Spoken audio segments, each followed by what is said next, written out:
Oh, hey, let's finish the back of our hoop. Okay, now, if, I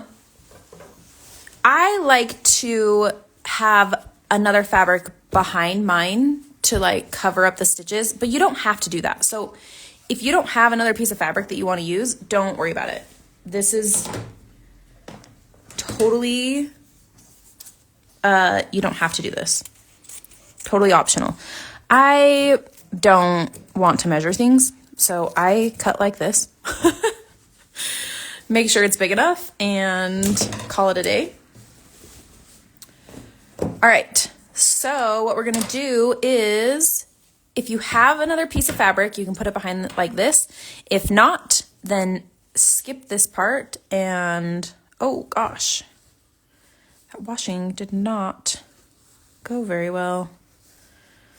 I think there's just a spot there. I think that'll be all right. If I was giving this to somebody, I'd probably wash it again and get that spot off, but it's mine and I don't care. Okay, so if you stitched in the hoop you're finishing in, cool, but if not, get out your other hoop. And if you have a second piece of fabric, put it in, and if you don't, then you'll just have your one piece of fabric with your finished piece on it. And we'll just go from there. So we're gonna get it in our hoop and we're gonna pull it tight like we did before we started stitching. I'm gonna pull mine pretty loosely just because I want to get it centered first, and then I'll pull it tight. If you're using a second piece of fabric, you're also gonna want to make sure that your backing fabric is also tight. So I go on the opposite side and pull this snug as well.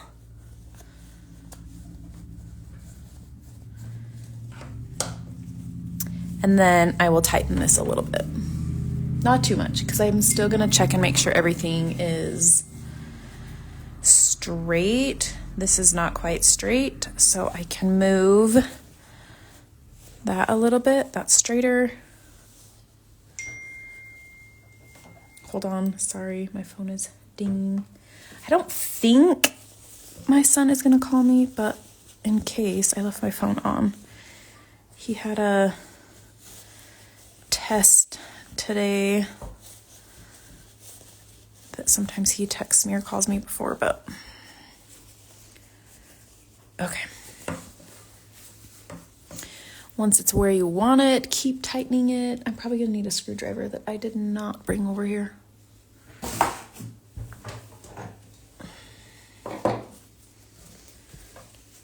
I do this a few times, especially when I'm finishing it, to make sure it's like really nice and tight in there, because I don't want it to start to flop around.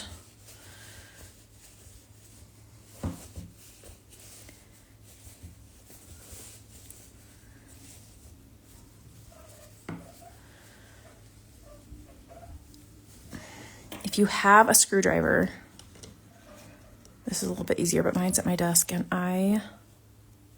that's not gonna work. I have a few pliers on my table, but let's see if any of them will work. This one probably will, because it has like some teeth on it.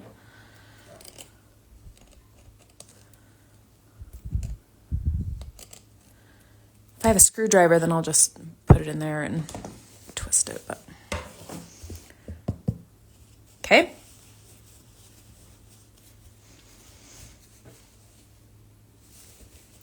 All right, and then if you have a backing fabric, then cut it down to the hoop.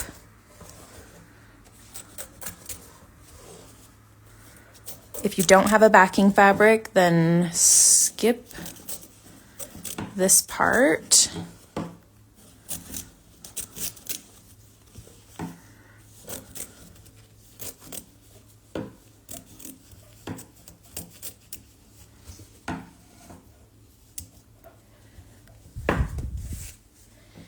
And then also make sure your workstation is clean. You don't want to be putting this down and having it getting dirty. So, and then I'm going to cut this down to, these scissors are not the best. Oh, my son is texting me. Okay. I'm going to cut this so that there's about an inch past the hoop.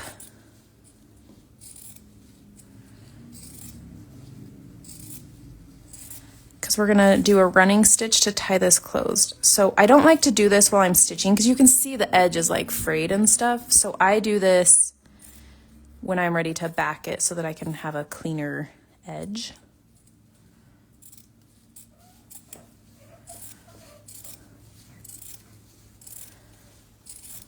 I do not have very good fabric scissors. I used to, and I think my family used them for other things, and so they are not the best anymore. Okay, so now we look like this. Hold on, let me message my son back.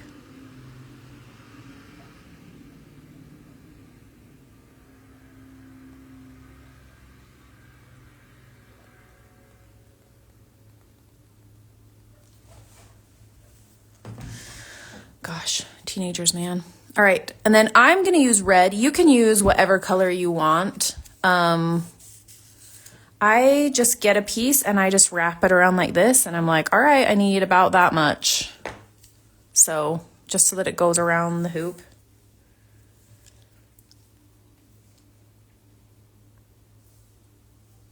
Oh my gosh, teenagers, good grief. I don't know if he needs to be picked up from school or if he's catching a ride with his carpool.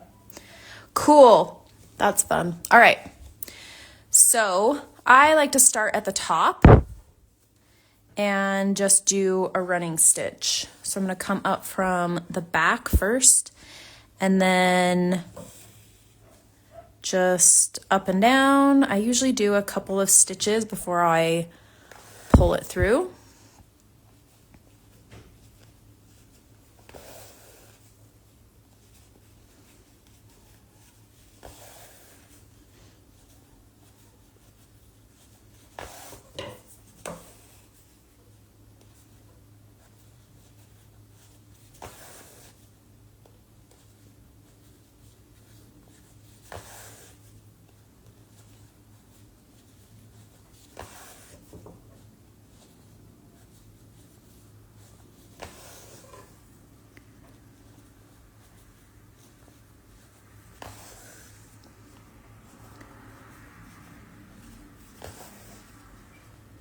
I like to do kind of small stitches.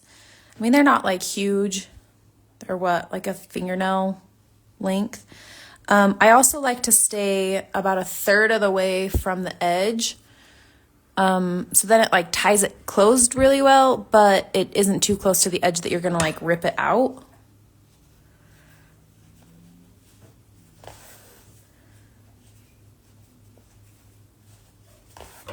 Whoop.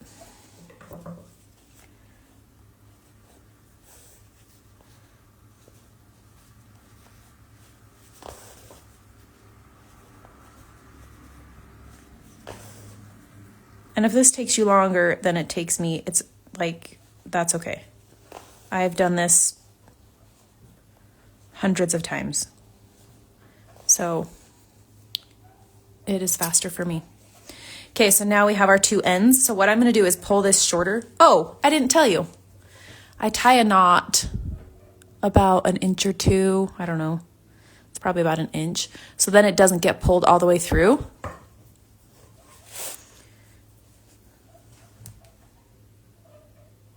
Okay. He's getting a ride. Don't worry, everyone. All right, so we're just gonna pull that tight. So it should pull it nice and tight there. Now, don't pull too tight, because if you pull too tight, you're gonna rip your thread, and that's really annoying. So I usually pull it tight, and then I can hold on to it. I used to have my kids come hold it for me, but I've done it so many times now, I can just hold it myself, and then just tie a double knot to keep that closed. Sometimes I'll tie a little bow. If you want to, you can do that, but it's just the back. No one's going to see it, so. And then just trim that. Oops. Yeah, see the bow? I don't like the bow. I'd rather just have a little situation like that. And then it's done. It's so cute.